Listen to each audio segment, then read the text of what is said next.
एक बार एक शक्तिशाली राजा घने वन में शिकार खेल रहा था। अचानक आकाश में बादल छा गए और तेज वर्षा होने लगी। सूर्य अस्त सा हो गया और धीरे धीरे अंधेरा छाने लगा। अंधेरे में राजा अपने महल का रास्ता भूल गया और सिपाहियों से अलग हो गया। भूख प्यास और थकावट से व्याकुल राजा जंगल के किनारे एक टीले पर बैठ गया। थोड़ी देर बाद उसने वहां 3 बालकों को देखा। तीनों बालक बहुत अच्छे मित्र थे।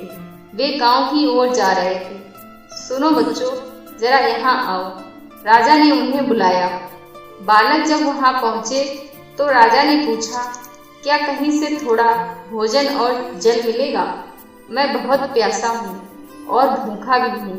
बालकों ने उत्तर दिया, अवश्य, हम घर जाकर अभी कुछ लेके आते हैं।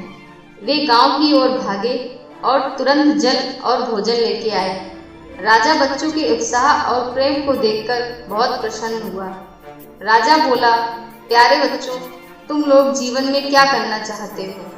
मैं तुम सबकी सहायता करना चाहता हूँ। कुछ देर सोचने के बाद एक बालक बोला, मुझे धन चाहिए। मैंने कभी 2 समय की रोटी नहीं खाई है, कभी सुंदर वस्त्र नहीं पहने हैं, इसलिए मुझे केवल धन चाहिए। राजा मुस्कुराकर बोले, ठीक है, मैं तुम्हें इतना धन दूंगा कि जीवन भर सुखी रहोगे। यह शब्द सुनते ही बालकों की खुशी का ठिकाना न रहा। दूसरे बालक ने बड़े उत्साह से पूछा, क्या आप मुझे एक बड़ा सा बंगला और घोड़ा गाड़ी देंगे? राजा ने कहा, अगर तुम्हें यही चाहिए तो तुम्हारी भी इच्छा पूरी हो जाएगी। तीसरे बालक ने कहा, मुझे ना धन चाहिए ना ही बंगला गाड़ी, मुझे तो आप ऐसे आशीर्वाद दीजिए जिससे मैं पढ़ लिखकर विद्वान बन सकूं और शिक्षा समाप्त होने पर अपने देश की सेवा कर सकूं। तीसरे बालक की इच्छा सुनकर राजा बहुत प्रभावित हुआ। उसने उसके लिए उत्तम शिक्षा का प्रबंध किया, इसलिए दिन रात एक करके उसने पढ़ाई की और बहुत विद्वान बन गया। और समय आने पर राजा ने उसे अपने राज्य में मंत्री पद पर नियुक्त कर दिया। एक दिन अचानक राजा को बरसों पहले घटी घटना याद आई। उन्होंने मंत्री से कहा, बरसों पहले तुम्हारे साथ जो 2 बालक थे उनका अब क्या हालचाल है? मैं चाहता हूँ कि एक बार मैं एक साथ तुम तीनों से मिलूं, अतः कल अपने उन मित्रों को भोजन पर आमंत्रित कर लो। मंत्री ने दोनों को संदेशा भिजवा दिया और अगले दिन सभी एक साथ राजा के सामने उपस्थित हो गए। आज तुम तीनों को एक बार फिर साथ देखकर मैं बहुत प्रसन्न हूँ। इसके बारे में तो मैं जानता हूँ, पर तुम दोनों अपने बारे में बताओ। राजा ने मंत्री के कंधे पर हाथ रखते हुए कहा।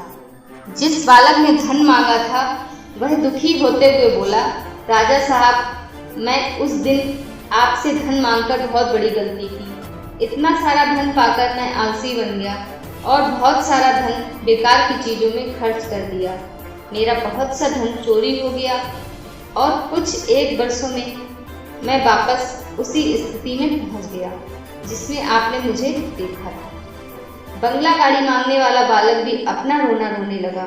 महाराज, मैं बड़े ठाट-बाट से अपने बंगले में रह रहा था, पर बरसों पहले आई बाढ़ में मेरा सब कुछ बर्बाद हो गया और मैं भी अपनी पहले जैसी स्थिति में पहुंच गया।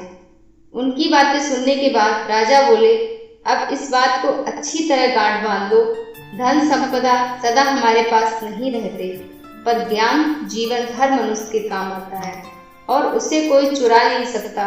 शिक्षा ही मानव को विद्वान और बड़ा आदमी बनाती है, इसलिए सबसे बड़ा धन विद्या ही है। दोस्तों, ये कहानी आपको कैसी लगी हमें कमेंट कर जरूर बताएं।